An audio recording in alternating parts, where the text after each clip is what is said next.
Ai moruk item 5 nebe lori bahalo teste ia Australia item ida la ia kontaminação.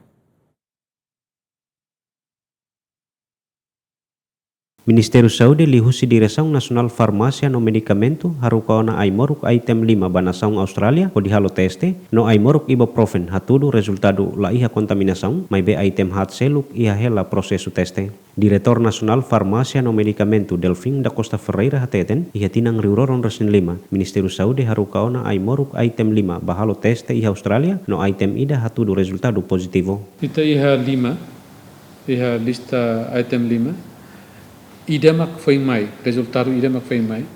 Tinang koto ni taruh ke iha Abril, Outubro.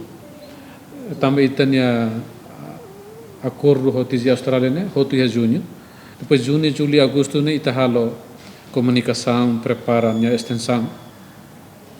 Abril mak foi maio, Junho foi finaliza depois. Então foi harukai Abril, maio. Então Abril, maio, Junho, Julho ni sira halo teste coleção. Itu foi hetang resultado ni 15 de dezembro foi item ida. Morok ibuprofen. Ni resultado dia lah profen. Ni la suspensão sarope ibuprofen. Ne katak resultado hatudu katak la iha contaminação etilenglicol ho dietilenglicol.